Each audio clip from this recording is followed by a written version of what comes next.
నిజంగానే మనము మన తోటి వాళ్ళతోని సమాధానం పడుతున్నామా? ఈరోజు దేవుడు మాతోని మీతోని మాట్లాడుతున్నాడు. మరి ఎలాగ సమాధానం పడుతున్నాం మనం? నిజంగానే సమాధానం పడుతున్నామా? మరి హెజ్కేలు గ్రంథము 33:15 వచనం.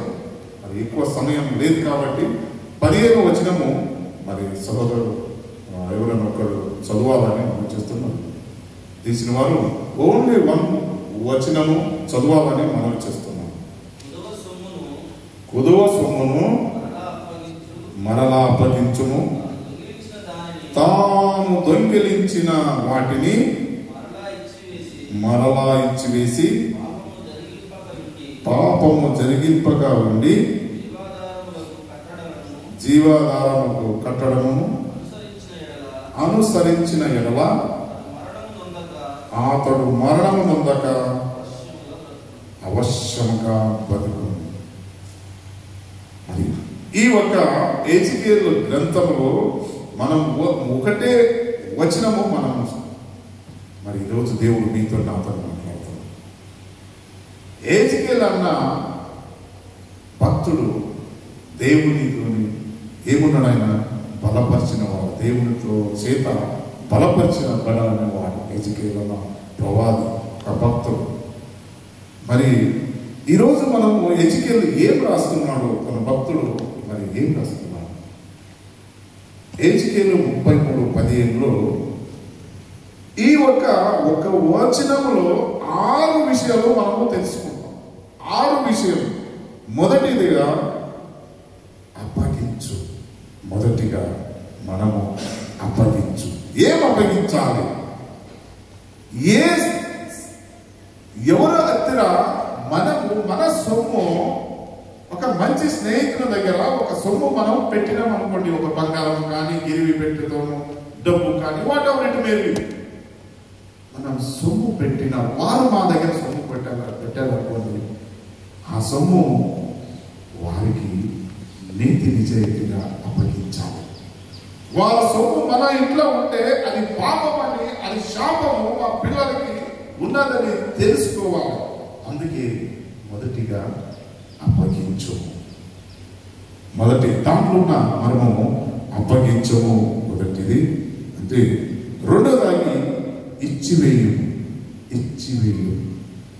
అంటే ఏదైనా వస్తువులు వారి దగ్గర నుంచి మనము పొరపాటున పెట్టుకొని ఉంటే కూడా అది వారికి ఇచ్చివేయాలి అని భక్తుడైన మరి హెజ్కేలు చెప్తున్నాడు తన వాక్యం. ఏదైనా కానీ ఇచ్చివేయము. మరి సమాజంలో, సొసైటీలో అనేక మంది మరి ప్రయాణం అవుతుండగా ఏదో ఒకటి వస్తువు దొరికింది, ఏదో ఒకటి పక్కన ఫ్రెండ్స్ ఏదైనా దోచుకున్నాము, ఏదో తీసుకున్నాం తెలియకుండా, అది దొంగతనమే అవుతుంది. కానీ వారికి ఇచ్చివేయము అంటున్నాడు భక్తుడు. మరి 3వ తారీఖు మనం చూస్తున్నాము జరిగింపు. ఏమి జరిగించాలి అంటే పాపం చేయుట మానుకోవడం, తప్పు చేయుట మానుకోవడం. మరి 4వ తారీఖు మనం చూస్తున్నాము అనుసరించుము. జీవాధార కట్టడలను అనుసరించము. ఏ కట్టడలను మనం అనుసరిస్తున్నామంటే దేవుడు ఇచ్చిన 10 ఆజ్ఞలు. అప్పుడు దేవుడు ఇచ్చిన 10 ఆజ్ఞలు, మోషే ద్వారా ఇచ్చిన 10 ఆజ్ఞలు అనుసరించి వారు ఇశ్రాయేలు. మరి అవన్నీ ఏమైనా ఇప్పుడు దాంట్లో 2 ఆజ్ఞలు యేసు ప్రభు ఇచ్చాడు. ఆ ఆజ్ఞలు నిన్ను వాళ్ళే నిన్ను ప్రేమించు. మరి 2 ఆజ్ఞలు నీ పూర్ణ మనసుతోనూ, నీ పూర్ణ ఆత్మతోనూ, నీ పూర్ణ బుద్ధితో, నీ పూర్ణ బలముతో నీవు నన్ను ప్రేమించు. ఈ ఆజ్ఞలను పాటించాలి అని దేవుడు మరి ఈ ఒక వాక్యంలో అది అనుసరించాలి అని దేవుడు కట్టడలను మనము జీవితంలో అనుసరించాలి. ఏదో వస్తున్నాం పోతున్నాం, ఒక క్రమం. మరి ఏదైనా కానీ సంఘంలో కూడా కొన్ని క్రమం ఉంటే we have to follow. కుటుంబం పరంగా కానీ, సంఘం పరంగా కానీ పెద్దలు ఏదైనా ఒకటి చెప్పినప్పుడు you have to follow. అంటే అనుసరించాలి అని ఐదవదాన్ని మనం చూస్తున్నాం. ఆరవదాన్ని పొందదకు అంటే ఎప్పుడు ఇవన్నీ 4 రీతిగా 5 రీతిలో నీవు అనుసరించి ఉంటావో అప్పుడు నీవు బ్రతుకుదవు. నీకు మరణం నుండి నీవు జీవం పొందుతావు. ఇవన్నీ అనుసరించినప్పుడే నీకు జీవము దేవుడు ఇస్తాడు. నువ్వు బ్రతుకుదు, నిత్య జీవము పొందేదు. మరి ఈరోజు వాక్యంలో మనం చూస్తున్నాము ఒక చిన్న ఎగ్జాంపుల్గా. మరి ఎందుకు మనిషి పరమ సొమ్ము గురించి చాలా అది దొరికినప్పుడు చాలా సంతోషిస్తాడు. ఒక భక్తుడు అంటే భక్తుడు కాదు ఆయన, మరి దేవుని నమ్మడానికి ముందు దేవుని సన్నిధిలో రాక మునుపు ఒక మనిషి ఏం చేస్తాడంటే ఆయన దొంగతనం చేస్తాడు. ఏం దొంగతనం చేస్తాడంటే ఈ గంధం చెక్కలను దొంగతనం చేస్తాడు. ఆ దొంగతనం చేసి ఆయన ఏం చేస్తాడంటే ఇంట్లో ఒక మంచిగా మంచం చేసుకొని, ఆ మంచం చేస్తారు కదా గాలికి మంచం చేసుకొని ఆ టేకు వుడ్తోని మంచిగా మంచం చేసుకొని ఇట్లా పెట్టాడు. ఆ ఇంట్లో ఎప్పుడు రాత్రి పడుకున్నప్పుడు ఏమైతుందంటే ఆ రాత్రి 12 ఆ మధ్యలో ఏమైతుంది, ఆ పడుకున్న మనిషి ఏమవుతున్నాడు, కిందకి పడిపోతున్నాడు. పడుకుంటున్నాడు, రాత్రి 12 అవగానే కింద పడిపోతున్నాడు. ఎందుకు పడుతున్నాడు అని ఒకరోజు ఇట్లానే ఆలోచన చేసి, అరే నాకేమైనా డౌట్ ఉందా, మరి నేను పడుకున్నప్పుడు రాత్రి మంచం మీద పడుకుంటే తర్వాత చూస్తే కిందనే కనిపిస్తున్నాను, ఏమైంది నాకు అని ఆయనకు ఒక అనుమానం క్లియర్ అవుతుంది. రెండోదాగి ఆయన ఇంకేమనిపిస్తుంది, నాకు ఈ అనుమానం క్లియర్ కావాలంటే ఇంకొక మనిషిని, మన స్నేహితుడికి ఒకరోజు పండుగ పెడతాను అనుకొని ఇంకొక స్నేహితుని కూడా తీసుకుని వచ్చి ఆ మంచం మీద, అయ్యా ఈ రోజు మా ఇంట్లో నేను పడుకో అంటాను. ఆయన ఏం చెప్పలేదు, నీవు ఈ రోజు నీ గెస్ట్గా వచ్చినావు, నీవు ఈ రోజు కూడా మంచిగా పండుకో అనుకోని ఫ్రెండ్స్ పోతాం కదా, మన ఇంట్లో ఎవరు రిలేటివ్ ఉంటే మన ఫ్రెండ్స్ దగ్గర పోతున్నాం, ఒకరోజు ఉంటాము. భోజనం అయిన తర్వాత అయ్యా మీకు బెడ్రూమ్లో ఇది పడుకో అనుకుని ఆయనకి ఆ బెడ్రూమ్ ఇచ్చాడు. ఆయన రాత్రి పండుకున్నాం. ఆయన కూడా రాత్రి 12 తర్వాత ఆ మంచం మీద మళ్ళీ ఆయన కూడా కింద పడేసింది. ఆ కింద పడేసినప్పుడు తర్వాత ఆయన పొద్దున అప్పుడు పడేసి కిందనే పొద్దున మళ్ళీ లేచి ఆయన స్నేహితుడు, అయ్యా నేను బెడ్ మీదనే పడుకున్నా, ఈ మంచం మీద పడుకున్నా, కానీ నన్ను కింద పడేసింది, మరి ఎవరు ఏం చేస్తుంది నాకు తెలుస్తలేదు అని ఆయన అనుమానం సులువు అయిపోయింది. అయ్యా నేను వెళ్ళిపోతాను, ఒక రోజుల్లో ఉన్నాడు. ఆయన స్నేహితుడు ఏం చేశాడు, సార్ నేను వెళ్ళిపోతున్నాయ్యా, అరే ఉంటాడయ్యా, లేదయ్యా నాకు మీ ఇంట్లో నిద్ర రావట్లేదు. సరే అట్లా ఉన్నప్పుడు ఏమైందంటే ఆయన ఒకరోజు చర్చికి వెళ్ళి అయ్యా గారు మరి మా ఇంటికి మీరు రావాలి, మా ఇంట్లో ప్రార్థన పెట్టుకున్నాం, మీరు ఒకరోజు వచ్చి మా ఇంట్లో ఉండాలి అయ్యగారు అని చెప్పాడు. అయ్యగారు ఏం చేశాడు, ఆయన కూడా మరి ఎవరు పిలిస్తే అయ్యగారు రావాలి కదా, అది ఏమన్నది ఆయనకేం తెలియదు. ఆయన కూడా వెళ్ళాడు. ఆయన కూడా వెళ్ళి రాత్రి వాళ్ళందరూ మరి ఈవినింగ్ ఆరాధన పెట్టుకొని ప్రార్థన చేశారు. ప్రార్థన చేసి మళ్ళీ ఆయనకి బెడ్రూమ్ అదే ఇచ్చాడు. ఆయన ఆ బెడ్రూమ్ ఇచ్చినప్పుడు ఆయన పాస్టర్ గారు పోయి బెడ్రూమ్లో పోయి బలంగా ప్రార్థన చేశాడు. ప్రార్థన చేసి రాత్రి పడుకున్నాడు. రాత్రి పడుకున్నప్పుడు ఆ రాత్రి 4 సైడ్ నుంచి 4 దయ్యాలు నిలబడినాయి. ఆ సేవకుడు చూశాడు. ఏమయ్యా దయ్యాలు, మీరు ఇక్కడికి ఎందుకు వచ్చారు మీరు వీడికి అని అడిగితే ఆ దయ్యాలు ఏమన్నాయంటే, అయ్యా ఈ యజమానుడికి, ఇంటి యజమానుడు ఉన్నారు కదా, ఈయన ఆ టేకు వుడ్ దొంగతనం చేసుకొని తీసుకొని వచ్చాడు, ఈ చెక్కలో దొంగతనం చేసుకొని తీసుకొని వచ్చాడు, అందుకోసమే మేము ఈడ ఉన్నాము అన్నాడు. ఈ అన్నప్పుడు అని దైవ సేవకుడు చాలా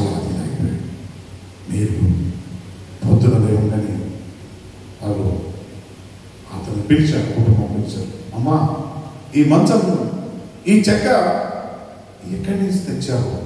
మీరు ఎక్కడి నుంచి మీరు ఎక్కడి నుంచి తెచ్చారు అని అడిగితే, అయ్యా ఫలానా ఎట్లా తెచ్చినాము, ఇది ప్రతి ఒక్కటి ముక్కను తీసి ఎవరిది వారికి ఇచ్చి వేయండి అని చెప్పారు. దైవసేవకుడు ఆ రోజు ఇచ్చి వేయ అన్నప్పుడు, హల్లెలూయా హల్లెలూయా, ఆ ఇచ్చి వేయండి అన్నప్పుడు ఆయన తీసి అది ఇచ్చి వేసినప్పుడు ఆయన సమాధానము, నెమ్మది, సంతోషము కలిగింది. సోదరి, అందుకోసమే ఎవరి సొమ్మను మీరు ఆశించొద్దు. అందుకే ఉన్న దాంట్లోనే మనము సమాధాన పడాలి, సంతోషపడాలి, తృప్తిగా ఉండాలి అని దేవుడు వాక్యము మనకి సెలవిస్తుంది. మరి ఈరోజు నేను సమాధాన పడుతున్నామా? మరి దేవుడి వాక్యంలో మనం చూస్తున్నాము. మరి లూక్ చాప్టర్ 19 8వ వచనంలో మనం ఒకసారి చూసుకుందాం. 19 వచనంలో మరి చెక్కాయ చదువు. ఇదిగో ప్రభువా, నా ఆస్తులు సగము వేరేకి ఇస్తున్నాను. నేను ఎవరి అన్యాయంగా ఏమి తీసుకోలేదు ఎక్కడా తిరిగి 4 మరలా ప్రభుతో చెప్పారు.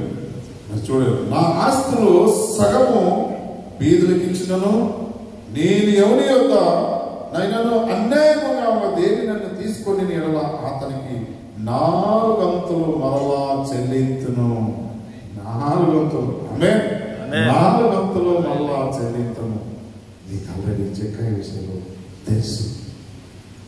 మరి 4 మరి చెక్కాయ కొట్టివాడు ఉన్నప్పుడు మరి ఆయన చెట్టు ఎక్కాడు. ఆ చెట్టు ఎక్కి యేసు ప్రభువు చూడాలి, యేసు ప్రభు చూడాలి ఆశ కలిగి ఉన్నాడు. మరి మన సంఘంలో మేము మరి ఏం ఆశ కలిగి ఉన్నాం? మన జీవితంలో ఏం ఆశ కలిగి ఉన్నాం? డబ్బు సంపాదనే ఆశేనా? ఈ లోక సుఖభోగులే ఆశేనా? మా పిల్లలు మంచిగా చదివితే చాలు, మనం సుఖంగా చూసుకుంటారు అని ఆశ కలిగి ఉన్నామా? అయ్యా, దేవుని వాక్యంలో మిమ్మల్ని హెచ్చరిస్తుంది. రేపు నీ పిల్లలు కూడా నిన్ను చూడలేకపోవచ్చు. నిన్ను పిల్లలు కూడా చూడలేకపోవచ్చు. నీవింత ప్రయాసపడి, ఇంత కష్టపడి వారిని దేవుని భయము భక్తితోనే నువ్వు నడిపించలేదు అనుకుంటే, వారికి సమాధానపరిచే వాక్యము నువ్వు ప్రకటించలేకపోతే, రేపు ఆయననే నీకు విరోధి అవుతాడు. హెచ్చరిక. ఆయన నీకే శత్రువు అవుతాడు. ఈరోజు దేవుడు మాట్లాడుతున్నాడు. నువ్వు సమాధానపడు, నువ్వు శాంతి, నువ్వు నెమ్మదిగా ఉండు. ఈరోజు దేవుడు మరి హెచ్కేల్ ద్వారా మమ్మల్ని హెచ్చరిస్తున్నాం. నిజంగానే మనం సమాధాన పడుతున్నామా? శాంతిగా ఉన్నామా? హెచ్కేల్ తన జీవితంలో మరి దేవుడితో సహవాసం ఉందా? మరి ఈరోజు వాక్యం ద్వారా మమ్మల్ని హెచ్చరిస్తున్నాడు. జక్కయ్య విషయంలో ఆయన అనేక సుంక అధికారి ఉండి అనేక రీతిగా డబ్బు సంపాదన చేశారు. చూస్తున్నాం సోదరి, మనం అనుకుంటాం రిలాక్స్ అమ్మానికి చాలా వస్తుంది కదా, హ్యాపీగా ఉండగలడు. ధీరోబాయి అమ్మాయికి చాలా వస్తుంది కదా, సంతోషంగా ఉండగలడు. టాటా కూడా బాగా వస్తుంది కదా, సంతోషంగా ఉండగలరు అనుకొని మనము అనుకుంటాము మనమే. కానీ వారు సంతోషంగా ఉండలేరు. హల్లెలూయా హల్లెలూయా. మీరు సంతోషంగా ఉంటారు, ఎందుకంటే దేవుని తోని నడిపింపబడ బిడ్డలు మనం. అది ఉన్న దాంట్లోనే తృప్తిగా ఉంటాము. అందుకోసమే మనము మన కుటుంబము సంతోషంగా హ్యాపీగా ఉంటారు. మరి సోదరులు, మరి ఈరోజు జక్కయ్య విషయంలో మనం చూసినాము. మరి తన జీవితము ఎప్పుడు ఆయన యేసు ప్రభువు కలిసినప్పుడే తన జీవితము మారిపోయింది. మరి ఆ రోజు ఆ దైవ భక్తుడు ఇప్పుడు వారి ఇంటికి వెళ్ళినప్పుడు ఆ కుటుంబంలో శాంతి, సమాధాన, నెమ్మది దొరికింది. మన సేవకుడు వెళ్ళలేకపోతే ఆ కుటుంబంలో అదే ప్రాబ్లం ఉంటుంది, అదే ప్రాబ్లం. కుటుంబంలో శాంతి లేదు. మరి ఆ కుటుంబంలో దయ్యాలు ఉన్నప్పుడు శాంతి ఎక్కడ ఉంటుంది, సమాధానం ఎక్కడ ఉంటుంది? అందుకోసం అవి విడుదల కావాలి. మీ కుటుంబంలో శాంతి సమాధానం కావాలంటే యేసు ప్రభు మీ ఇంట్లో ఉండాలి, అతనితో సావాసం కలిగి ఉండాలి. చెక్కయ్య కూడా అనుకున్నాను, నేను యేసును చూడాలని ఆశ కలిగి ఉన్నాను. మరి ఈరోజు నేను సంఘానికి రావాలి అని ఆశ కలిగి ఉండాలి. సంఘంతో సావాసం చేయాలని ఆశ కలిగి ఉన్నాను. సంఘ స్నేహం కలిగి ఉండాలని ఆశ కలిగి ఉండాలి. అందరినీ ప్రేమించాలి. అటువంటి అలవాటు ఉన్నప్పుడు నీవు సమాధానపరచబడతావు, ఇతరులు కూడా సమాధానపరచబడతావు. మరి ఆ రోజు ఆ ఇంటికి వెళ్ళి చెక్కాయకు ఈ ఇంటికి రక్షణ కలగను. హల్లెలూయా, ఆమేన్. ఈ ఇంటికి రక్షణ. మరి నా జీవితంలో ఆ దేవుడు మరి రక్షణ కావాలంటే దేవుడు మీ ఇంటికి రావాలి. మీరు ఆయన సన్నిధికి వస్తే అతను మీ దగ్గరికి వస్తాడు. మీరు ఇద్దరు కలిసి భోజనం చేసినప్పుడు మీ ఇంటికి రక్షణ దొరుకుతుంది. ఈరోజు దేవుడు నీతో నాతో మాట్లాడుతున్నాడు. రెండోదాగి మనం చూస్తున్నాము. రెండోదాగి పేతురు మరి ఏ రీతిగా మాథ్యూ చాప్టర్ 26 26 వచనము ఒక్కసారి. మాథ్యూ చాప్టర్ 26 తొందరగా కంప్లీట్ చేసుకోవాలి కాబట్టి 26 మాథ్యూ చాప్టర్ 26 26 నుండి మరి ఒక 3 వచనం చదవాలని మనం చూస్తున్నాం. వారు భోజనం చేయిస్తుండగా యేసు ఒక రొట్టె పట్టుకొని దాన్ని ఆశీర్వదించి విరిచి తన శిష్యుడికి ఇచ్చి, దీన్ని తీసుకొని తినండి, దీన్ని నా శరీరం అని చెప్పారు. మరియు ఆ గిన్నె పట్టుకొని కృతజ్ఞతాస్తుతి చెల్లించి వారికిచ్చి, మీరందరూ త్రాగండి, అనగా పాపక్షమాపణ నిమిత్తము అనేకుల కొరకు చిందించబడుతున్న నిబంధన, కొత్త నిబంధన. ఓకే, మరి ఎందుకు సంఘానికి రావాలి? అతను మరి బయటంతా ప్రపంచం అంతా మరి అలజడి, అనేక సమస్యలు, అనేక ఇబ్బందులు, అనేక కష్టం. కానీ నువ్వు నాకు సాహసం కలిగి ఉండాలి, నన్ను జ్ఞాపకం చేసుకోవాలంటే మీరు ఎవ్రీ సండే ప్రభురాత్రి భోజనంలో పాల్గొనాలి. నన్ను జ్ఞాపకం చేసుకోవాలి, నన్ను మీరు జ్ఞాపకం చేసుకోవాలి. మరి దేవుడు మరి వాక్యంలో మనం సెలవిస్తున్నాం. తన శిష్యులకి అందరికీ మరి ఆయన లాస్ట్ సఫర్ అంటాం. లాస్ట్ సఫర్, ఆఖరి భోజనం, ప్రభు వల్ల ఆరాధన. మీరందరూ పాల్గొనాలండి. మన పాపములన్నీ మనం ఒప్పుకోవాలి, మనం సమాధాన పడాలి. అందరితోని సంఘంలో ఉన్న ప్రతి ఒక్కరు స్నేహితులు, ప్రతి ఒక్కరితో సహవాసంతో సమాధానంతో మాట్లాడుతూ వారికి శాంతి సమాధానం అందరికీ కలగాలి. ఎప్పుడు మన మనసులో వస్తుంది అప్పుడు సమాధానం పంచగలుగుతాం. రెండోదాన్ని మనం చూస్తున్నాము. మరి యోహాను చాప్టర్ 21 15-21. యోహాను 21 సరిగా యోహాను 21:15 నుండి ఒక 2 వచనం చదవాలి. 15-16. మరి భోజనం చేసిన తర్వాత యేసు సిమోను పేతురును చూసి, యోహాను కుమారుడైన సీమోను, వీరికంటే నీవు నన్ను ఎక్కువగా ప్రేమిస్తున్నావా అని అడగగా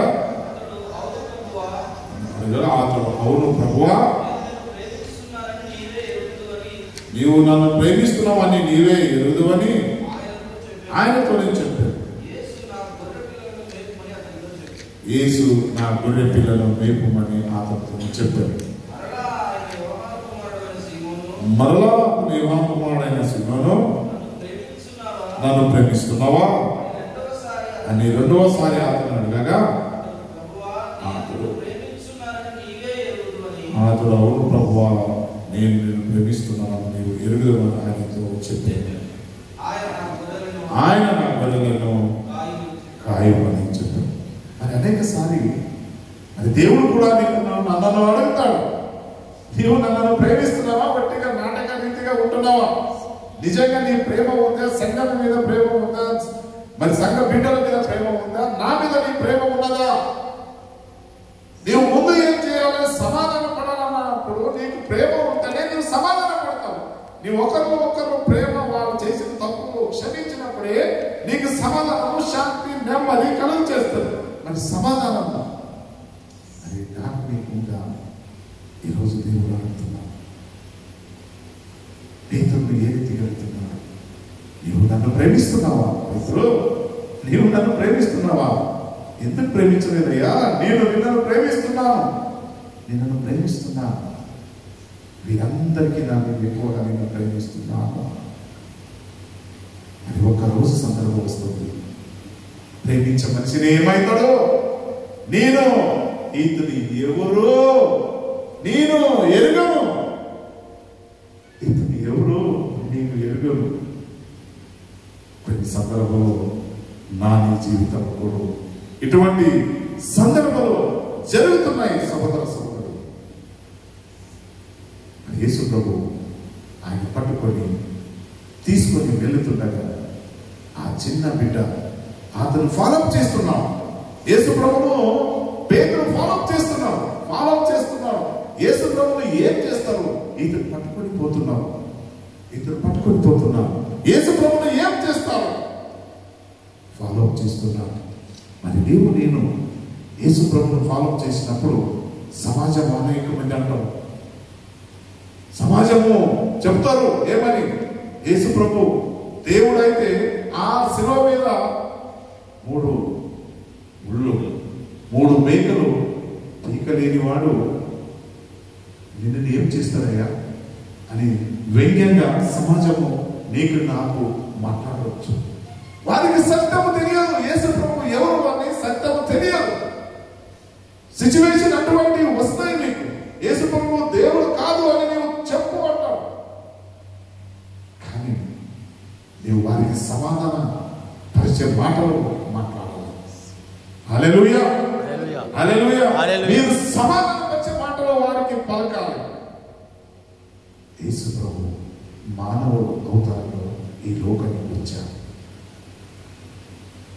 అతను సిలువ వేయబడాలి, మరణించాలి, 3వ రోజు లేవాలి అని ఆల్రెడీ గ్రంథంలో రాసి ఉన్నది. అది నెరవేర్చడానికి ఈ లోకానికి వచ్చాడు. సహోదరుడా, మాట్లాడవద్దు దేవుని గురించి, దేవుని నామములను అపకీర్తి చేయవద్దని వారికి మనం సమాధాన పరచాలి. సహోదరు, ఈరోజు దేవుడు చెప్తున్నాడు, వాక్యంలో ద్వారా మమ్మల్ని హెచ్చరిస్తున్నాడు.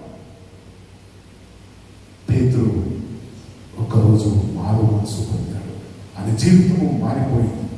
ఎప్పుడు ఆ చిన్న బిడ్డ అతను అడిగింది, నీవు కూడా వారితోని ఉన్నవాడే కదా, నీవు వారి శిష్యులలో నీవు కూడా ఒక్కడి కదా.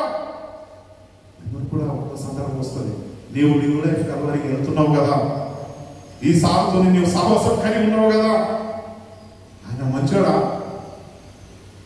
ఆయనతో సహవాసం కలిగి ఉంటావు.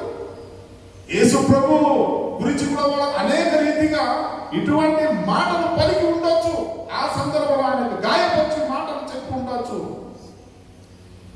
సోదరి, ఈరోజు మరి దేవుడు కూడా మిమ్మల్ని అడుగుతున్నాను,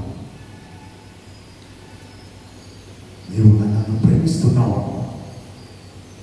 ఇతరు అడిగిలేక దేవుడు నన్ను అడుగుతున్నాడు, నీవు నన్ను ప్రేమిస్తే నా గొర్రెలను మేపు. హల్లెలూయా, నా గొర్రెలను మేపు. నీ గొర్రెల మేపుడు కాక నీవు నా నామమును సువార్తను ప్రకటించు.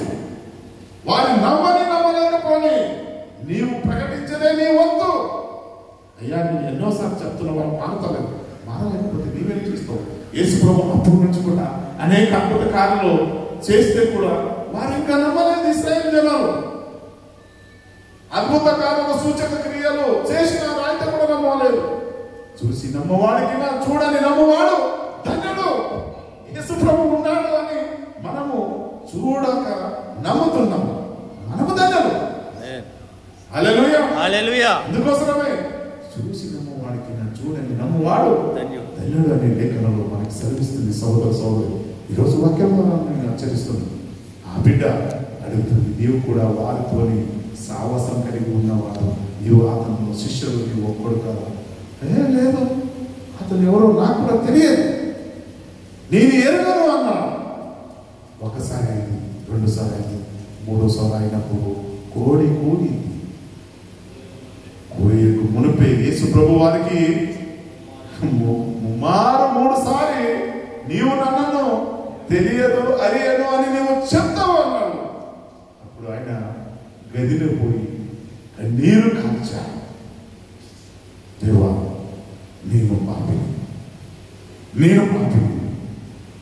నేను పాపిని అని కన్నీరు కాల్చి ఏడ్చాను. సోదరే, ఈరోజు దేవుడు మాట్లాడుతున్నాడు. మరి నీ బిడ్డ గురించి, నీ పిల్లల గురించి నీవు నిజంగా కన్నీరు కాస్తున్నావు. ఎంతో మంది నరకానికి వెళ్తున్నారు. అగ్ని ఆరదు, పురుగు చావదు. వారు సత్యము తెలియక ఈ లోకంలో ఉన్న వస్తువులను పూజిస్తున్నారు. వారికి సత్యం తెలియదు. మరి ఎవరు ప్రకటించాలి? నేను మన బాధ్యత ఉన్నది. ఈరోజు దేవుడు మాట్లాడుతున్నాడు. సోదరి, మరి రెండోదానికి మనం చూస్తున్నాము. మరి పౌలు తన జీవితంలో మార్పు పొందాడు. ఎలాగ మార్పు పొందాడు? ప్రతి ఒక్కరి జీవితంలో ఆ రోజు ఒక కుటుంబస్తుడు అన్యుడు అని దేవుని సన్నిధిలో ఏ రీతిగా ఆయన కుటుంబంలో ఈ దయ్యాలు భూతాలు అని వేరే వస్తువులను తెచ్చి ఆయన ఇంట్లో పెట్టాడు. ఆ రోజు నుంచి ఆ సైతాన్ వాళ్ళ ఇంట్లో చేరి, మరి మా ఇంట్లో అటువంటి ఉంటే మరి అవన్నీ తోలియాలంటే, అవి బయటకు పంపాలంటే నువ్వు దేవుని ఆత్మను కలిగి ఉండాలి. ఆమేన్ హల్లెలూయా హల్లెలూయా. రెండోది మనం చూస్తున్నాము. మరి పేతురు, పౌలు అపోస్తల కార్యం 9 అపోస్తల కార్యం 9 సమయం అవుతుంది. అపోస్తల కార్యము 9 1-2 వచనమే మాత్రం చదవండి, సమయం లేదు.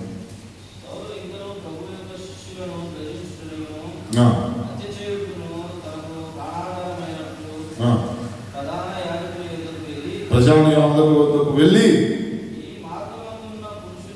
ఈ మార్గమందున్న పురుషులనైనను స్త్రీలనైనను కనుగొనిన ఎడల వారిని బంధించి యెరూషలేమునకు తీసుకొని వచ్చుటకు దమస్కులోని సమాజంలో వారికి పత్రికలు ఇవ్వమని అడిగారు. చాలు కదా. మరి చూడండి, రాబోయే రోజులు కూడా అటువంటి సిచ్యువేషన్ ఈ ఒక భారతదేశంలో రావచ్చు. అందుకోసమే మీరు భయపడకండి, భయపడద్దు. అనేకసారి దేవుడు హెచ్చరిస్తున్నాడు, మీరు భయపడరు. ఆ సందర్భంలో వస్తాయి, ఎందుకు రావు? ఈ లోకంలో మీకు కష్టాలు ఉన్నాయి, బాధలు ఉన్నాయి, చింతలు ఉన్నాయి, నిందలు ఉన్నాయి, అన్నీ ఉన్నాయి. నేను మీకు తోడుకున్నానయ్యా, మీరు భయపడదు. మీరు సమాధానపరుచుతూ ఉండండి అంటున్నాను.